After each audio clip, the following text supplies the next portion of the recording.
But anyways, so this week, well, first I'll find out how's everyone feeling with everything so far. I know how you're feeling. So, Cam, Feeling pretty good. you're seeing some decent changes, and Yeah, and I know I still cheated a couple times this week, so I know there's still room for improvement. But getting here and working out's a big part of it, and then it's about progress and not perfection, right? Yeah. Like, you're not going to be perfect all the time with everything, and that's totally understandable. So, and then, I've been MIA for a week and a half. so There's always something's coming up, darn it. yeah. Just, you know. Are you trying to plan ahead at all for stuff? Like, are you trying to? Well, yeah, Monday I had like the big investment. I was for the 6:30 class, and my girlfriend's like, my only night I can take you out for your birthday, then let's go. I'm like, Yeah. what's your birthday?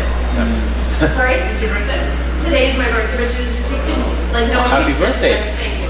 it's your birthday month, so we're not going to see you for this month. Yeah, exactly. No, that was last week. It's my birthday, so that's why I'm here today. Awesome. Well, that's good. Two goals. Even what about planning earlier in the day? Yeah. Yeah. Are you able to like?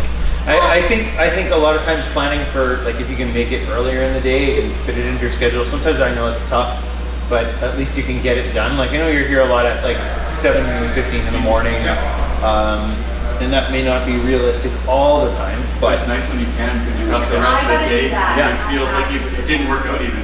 yeah, Because after work, I'm like, oh, I'm tired. Yeah. And I'm like, okay, I go home, change quick, and then I'll leave. I'm like, okay, this is 4:30 because I don't get home on time. And then 5:30 comes around, I'm like, oh crap. And Yeah. then 6:30 is not happening tonight, so I'm out. Yeah. I'm like, okay, well, I just threw that out the door. And then I'm intimidated. But I showed up today, it was a big roof. Yeah. And I was like, I even asked this, should I stay? Or should I go? No. Well, of course you should say. I know, but I was just like, Yeah. but it was good. I showed up, and I'm like, okay. Cool. No, that's good. Yeah, you shouldn't not show up. Like, depending, like if it's a workout, if there's a lot of people, like you're still gonna make it. Like, how did you feel after the workout? Good, yeah. Nothing this works. Got to keep that in mind. Like, I know for myself, getting workouts done early in the morning is great because during the day, like if I'm just sitting in front of the computer and all that, I just get fried. And then the last thing I want to do, and I say I'll jump in at 4:30, and then like 4:30 comes around, I'm like, man, I can't even keep my eyes open. Like. But when I do jump in at that point, like I feel so much better afterwards. And there I just hasn't gotta not go home. been a time. Right. There hasn't been a time where I've like jumped in and felt like that wasn't a good choice. So it's always been better. It depends on the person, how you feel. Like it's something that you can acquire the ability to do. Like you have to do it consistently. Like, were you working out in the morning before doing 7:15s, Cam? No. No. No, well, I would occasionally, but no, and it helps getting to know people here too, and like, you know, I'll text Chris and Rob and I'll be like, okay, let's do 7:15 this morning, let's do 4:30, and you can start to get a group, and then you motivate each other to do it. Yeah. But same thing with you sort of got to plan the day or two before, because I think as you're probably going to talk about, you get to sleep a little earlier, knowing that you're going to go do the 7:15, Yeah. knowing that you're going to go straight to work right after, so you get all your stuff ready the night before, and you're not feeling dogged or behind schedule because you made that plan and you told your body what's going on. Yeah. So, I don't go to bed till 12, 1 or 2. 12, 1 or 2. Yeah. One of those three. Seriously, like, I'm like, hey, 11 You work o'clock. at noon? And then it's, I work, yeah. So what time do you get up at a normal time all the time, or is it different, or It varies because I kind of depending what time you go to bed? Yeah. Well, and I work part-time, so Okay. my days off are really out of whack. Yeah. Because I'll sleep in. So you don't have as then- much structure to those days. Well, right, because I'm up in the morning and go to work, and then, of course, I can stay up late, but then on the third day, I'm like, done. Yeah. Right? And then sleep, and then my whole schedule's all messed up, and that goes for eating too. I won't eat on my days off. Yeah. So just an accumulation of And if like. I'm working, I've got my breakfast and my lunch, I don't Yeah. So it's so then that would be like looking at those days and then trying to create the habits that you know are helping you, and then trying to avoid the stuff that's not. So it's really trying to add that structure into the day, whether it is like still getting up at that certain time where you normally do for work, and you know, Right. even planning what you're gonna do, because you'll get up and you'll probably exactly. eat and you'll be like, well, I guess I can go back to bed now. So Exactly. can always try and, you know, have some structure to it. Like whether it's, hey, I'll get up, I'll eat. You know, do you get your kids ready for school, or and then like get organized. yeah, and then plan to like hit the gym or whatever, and then My procrastination. go. Yeah, that's paralyzing. Yeah. Even if it's the wrong choice, just pick something.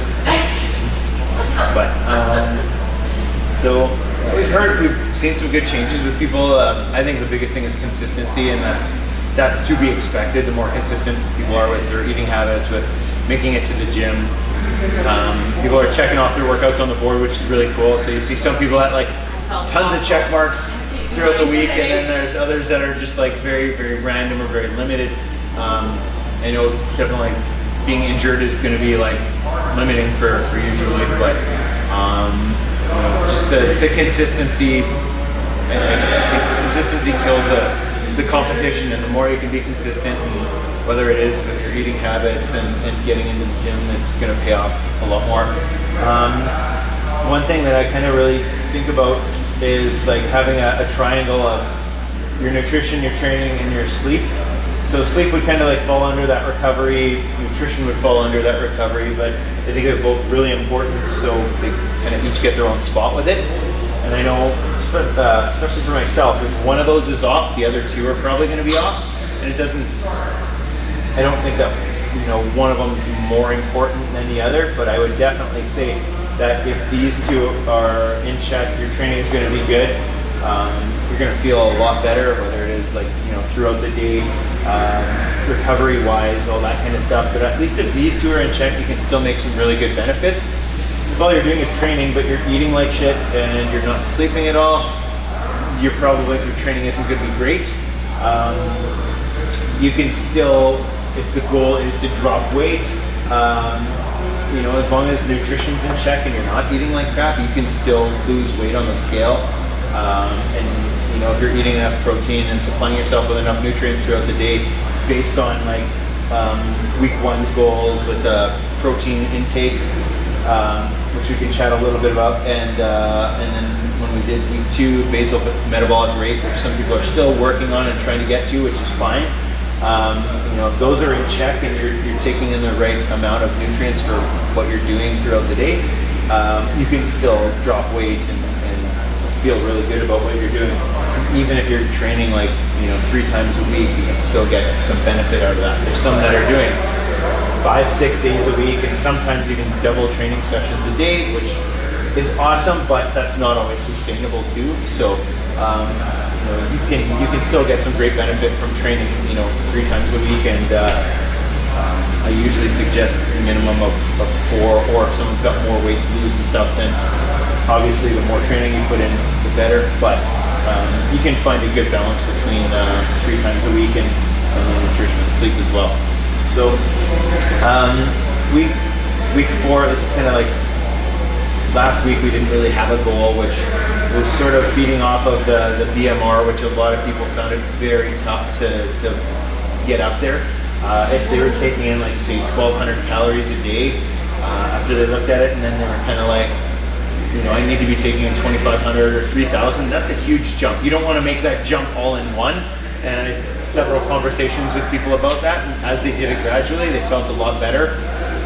Saw some great benefit from taking in more calories, and then they noticed that they were losing in weight by eating more, which is really cool as well. So I've seen that happen to a lot of people, and it's something that, you know, you think like, why should I eat more? That's, you know, I'm not going to lose weight that way. But in reality, that is exactly what happens, especially if you're eating high quality food, and whether it's measuring it or just really being conscious of how much you're taking in, it really does go a long way. Do you have an idea, Cam, of what you were taking in previous to like being conscious of basal metabolic rate? Yeah, it was probably 1,400. I'd often skip breakfast, you know, normal size lunch, normal size dinner, minimal snacks. Yeah. 1,400, and mostly veggies too, so the calories are lower. Yeah. And once we did our BMRs and working out and stuff, I was getting 23, 24, 25 and upwards. When I think BMR with working out, you know, 5-6 times, should have been 33, 34. Yeah. So I've been approaching the higher 2000s, which has been good. Cool. And it takes time. Oh yeah. Because it's a lot of food, especially if you're eating Good food. Yeah, and you're full more often, but it's that being cognizant of, hey, a couple hours, you're starting to feel peckish, get a snack in, get some fruits in between meals. Okay. It's been really good. Cool. And then Julie, you said you needed a bit of help with the BMR stuff? Yes. Yeah, okay, cool. So, I need to look at that. Yeah, okay, all right. So, yeah, we can always go back to that and like try to make some tweaks on that. And it's not like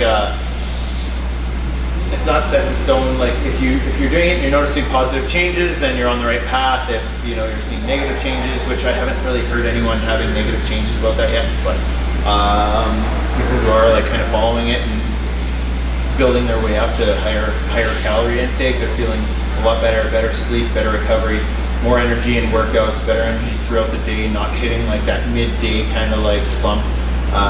So been seeing some really cool benefits, and a lot of people who have been trying to lose weight and doing different things have been very shocked to see that, hey, the more I eat, the more I'm losing weight, and that's kind of very cool. We've tried a lot of different things diet-wise, and it's awesome to see. So a lot of different research that I've looked at and seen has there's a lot of different benefits to getting enough sleep at night. So the 6-hour mark is what I would suggest is, first of all, do you guys know how much you sleep at night? Have you ever tracked it? Or on average? 8 hours. About 8 hours? How many do you? I say at least 7, but if you wake up sometimes. 7, okay. Hours or whatever. No? You go from 4 to 10. Okay, all right. So, some of the research suggests 6 hours and less. There's a lot of negative effects on your health that can happen with that. Let's see if I'd have a good my notes have updated yet. Hopefully. Hey, benefits of sleep. Contribute my weight to sleep. Yeah, so lack of sleep can throw off like cortisol levels. A lot of the reactions that happen in your body, like when you are sleeping, aren't going to happen if you're not getting in that deep sleep. I know some people said that even after the increased calories and increased protein, they were dreaming again, which was super cool. So because they were their body wasn't in like a starvation mode or anything like that. But that could be. I stay up late and eat. Yeah. Whereas if you're in bed earlier, then you avoid all those extra. Chance to get right into. Yeah. So like the benefits to like getting that more than 6 hours of sleep is you're going to recover better. You end up getting that deep sleep. Muscle tissue will end up recovering better too after workouts. Cognitive function gets better. If you're at 6 hours or less of sleep, you have a higher there's higher inflammatory properties in the blood, so which isn't a great thing. So if you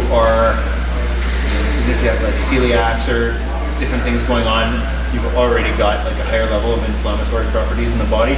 So having that 6 hours or less of sleep is going to lead to that. I've read and I tried finding it again. They were talking about less than 6 hours of sleep puts you in a little bit more of a pre-diabetic state. So trying to find that article that I read previously, but it was just saying that insulin levels are thrown off a lot more, so that can throw off eating habits and what your brain ends up seeing as telling you what you need. So you might have different cravings and stuff like that. So 7 to 9 hours is like ideal, and it depends on the individual. Like some people are better with 7, 7.5, 8. If you are training a lot, so someone who is say putting in like 2 workouts a day, which isn't most people, but like the 9 hours would be ideal for them. Tracking your sleep. There's different apps out there that you can actually like plug your phone in and you put it under your pillow, and it like pays attention to like how much you're moving and stuff like that. So it'll kind of track when you're in your REM sleep and your sleep cycles and stuff like that. So it is something that you could try. I'm sure there's studies out there about having a phone under your pillow too, and how beneficial that is for you. But I think I would just turn one. Yes. So the thing like my Garmin has that thing you wrap around your heart rate. Chest strap, yeah. Is that sort of the same thing or not? No, because I think the like iPhone's the one that I was that I know has this app. I've used it previously because it uses the accelerometer in there, so it can like tell when it's moving and all that kind of stuff. So it'll actually like when you're more restless, it'll pick up on that and it'll show you like your different stages of sleep throughout the night. The Garmin, that's usually just for like if you're throwing that around the chest, that's just heart rate monitor.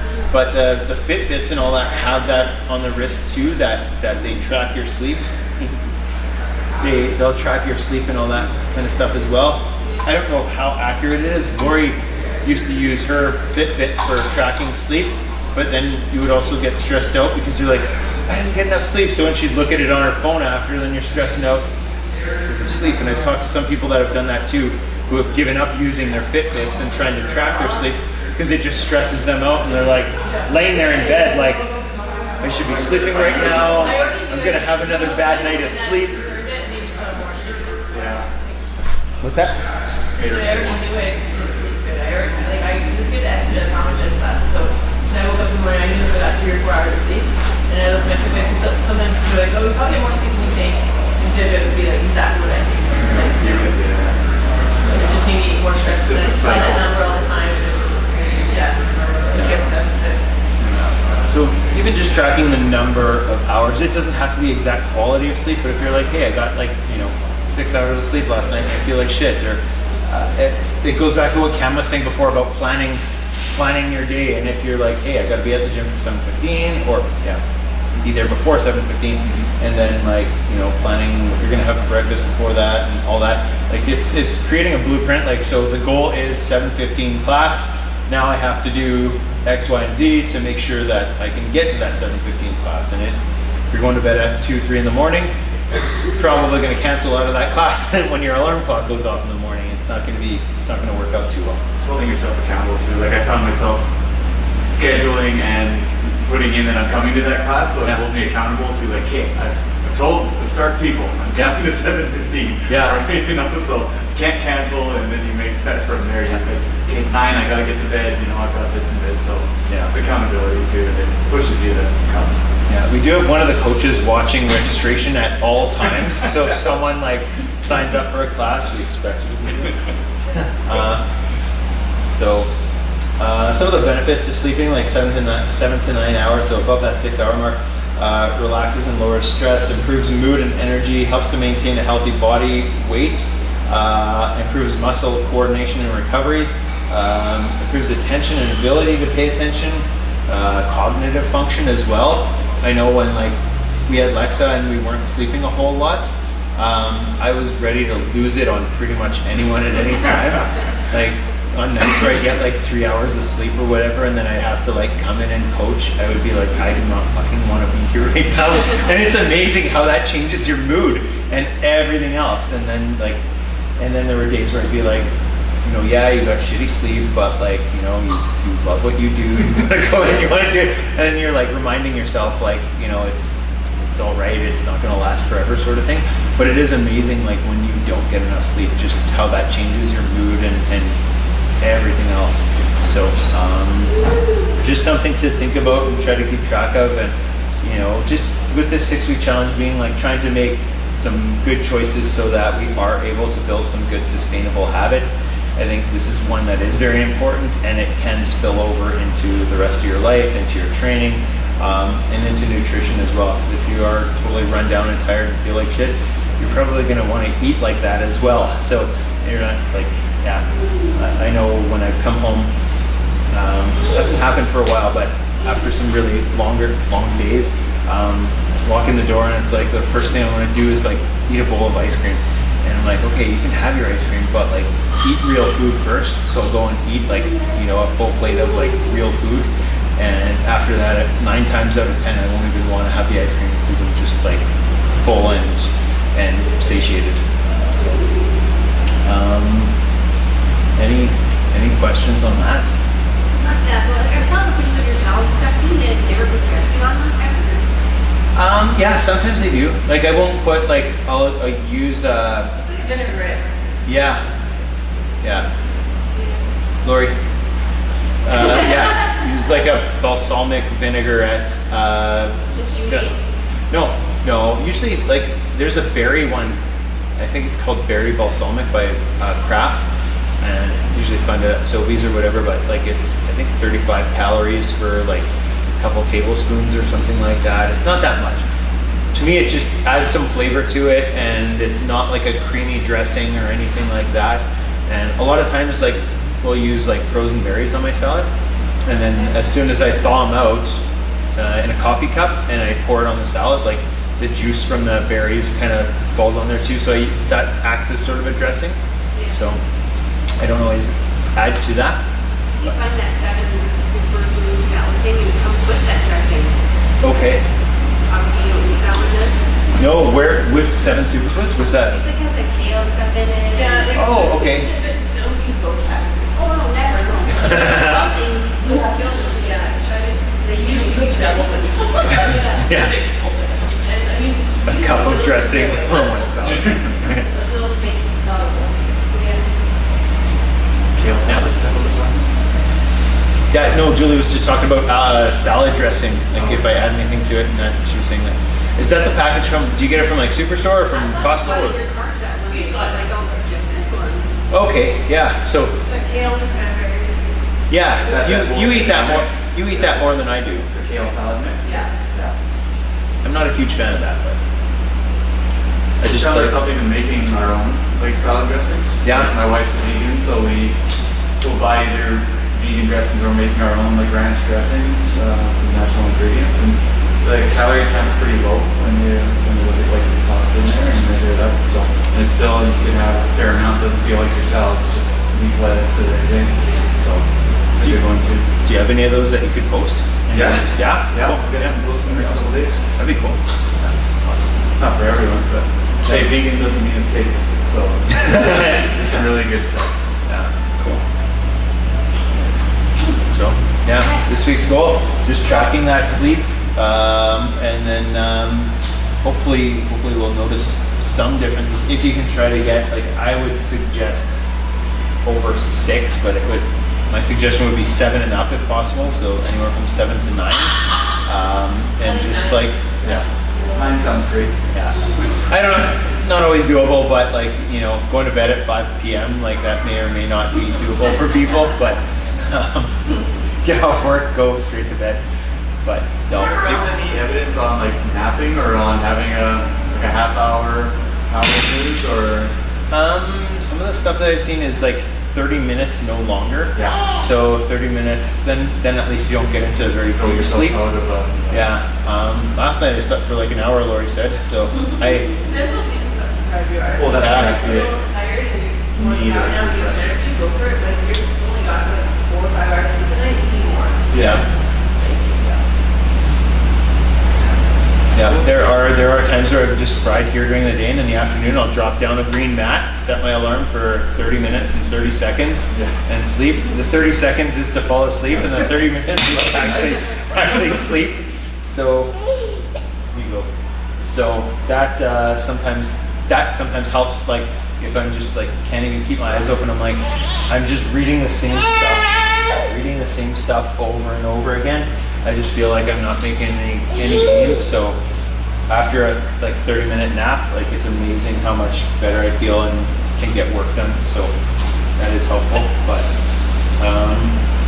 yeah, I think if it's just a nap that you need, 20 to 30 minutes I've heard is like the ideal time. But you don't want to be doing like an hour and a half or what. Oh, then Probably you. 30 minutes. Yeah. Then it makes it worse, right? Then you're going to bed at midnight 1, 2 because you've had that Yeah. sleep and you don't feel like Yeah. you need it. Depends what time you're taking the nap too. If you're Sure. taking it in the evening, then you want to know less. Yeah, oh, of course. You don't want to take a 7 p.m. nap. Yeah, at 9 o'clock. Yeah, yeah. Just tough it out. Yeah.